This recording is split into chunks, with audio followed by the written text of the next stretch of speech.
आज राजधानी दिल्ली की सड़कों पर केसरिया रंग देखने को मिला, जिसे अपने सिर पर सजाकर सड़कों पर हजारों सिख युवा उतरे और भारतीय जनता पार्टी के लिए अपना समर्थन व्यक्त किया।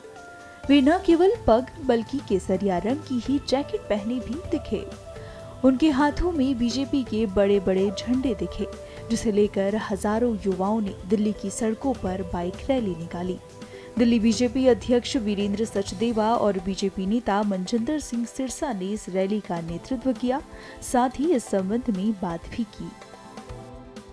पूरे भारत में और पूरी दिल्ली में एक ही संदेश है कि समाज का हर वर्ग माननीय प्रधानमंत्री के साथ है और माननीय प्रधानमंत्री जी के नेतृत्व में जिस तरह से पिछले 10 सालों में विकास हुआ तो सबका एक ही मंत्र है, फिर एक बार मोदी सरकार। केजरीवाल कल आए, उन्होंने भगवान हनुमान जी के दर्शन करे, उसके बाद उन्होंने बड़े बड़े जो है स्टेटमेंट दिए बीजेपी के लिए, इंडिया लाइंस की बड़ाई करी, ये भी बोला कि जो सरकार है, जो बीजेपी है, वो ऑपोजिशन को निपटा देना चाहती है। भ्रष्टाचारियों की जमात, अगर सारे चोर इकट्ठे होकर शोर मचाएंगे तो भी चोर चोर ही रहेगा। अरविंद केजरीवाल इधर उधर की बातें करना बंद करें, अग्रिम जमानत पे छूटे अरविंद केजरीवाल, ये बताएं 1 तारीख के बाद क्या। एक नौजवानों ने, एक यूथ ने बाइक राइड निकाली है और इस रैली का पर्पस है कि हमारी सपोर्ट प्रधानमंत्री मोदी जी के लिए, we pledge our support to the honourable prime minister Narendra Modi, और उनके जो अथक प्रयास है कम्युनिटी के साथ खड़े होने के, कम्युनिटी को स्ट्रेंथन करने के, चाहे 1984 के कातलों को जेल में चुन चुन कर डालना हो, 1984 के पीड़ितों के साथ खड़े होना हो, या करतारपुर साहब का गुरुद्वारे के लिए कॉरिडोर बनाना हो, जो हिस्टोरिकल कॉरिडोर है दुनिया के अंदर, ये चाहे काम करने हो, चाहे गुरु गोविंद सिंह जी के बच्चों के नाम के ऊपर देश के अंदर एक दिन मनाना हो, वीर बाल दिवस राष्ट्रीय दिवस के रूप में। तो जिस तरह से प्रधानमंत्री जी ने अफगानिस्तान से हमारी कम्युनिटी पे जब गुरुद्वारों पे हमले हो रहे थे, यहाँ से एयरफोर्स के जहाज भेजकर उनको बाहर निकाला है, और प्रधानमंत्री का सपना है विकसित भारत। विकसित भारत तभी होगा जब हम सब साथ देंगे। तो 1947 से लेकर 2047 तक का जो पड़ाव है 100 साल का, वो विकसित भारत का हो, उसके लिए हमारी कम्युनिटी आज एकजुट होकर प्रधानमंत्री जी के साथ खड़ी है, उनके विजन के साथ खड़ी है, उनको स्ट्रेंथन करने के लिए। अरविंद केजरीवाल जी जब बाहर आए, मुझे लगता है कि कहीं ना कहीं 50 दिन वो जेल में रहे, इसका असर उनके दिख रहा है।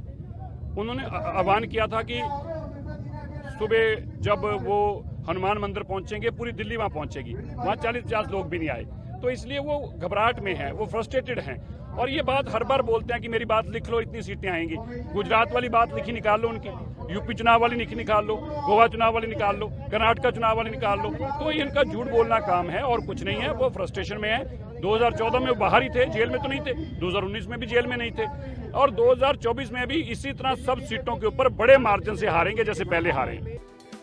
वहीं बीजेपी और पीएम मोदी के 400 पार के दावे पर आ रही विपक्ष की प्रतिक्रियाओं का जवाब केंद्रीय मंत्री वीके सिंह ने दिया। एक लोगों के अंदर संदेश देना है कि तीसरी बार मोदी सरकार पुनः आए और उसके अंदर सीख उनके साथ। इसलिए आप देखेंगे सीख पर मोदी का उन्होंने लगाया है अपने चेस्ट के ऊपर और पीछे लिखा फिर एक बार मोदी सरकार।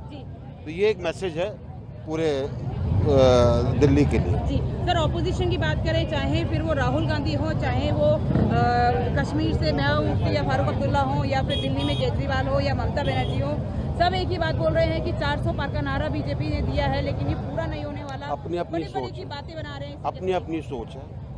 कईयों की नकारात्मक सोच होती है, कईयों की सकारात्मक होती है। हम लोग सकारात्मक सोच लेकर चलते हैं।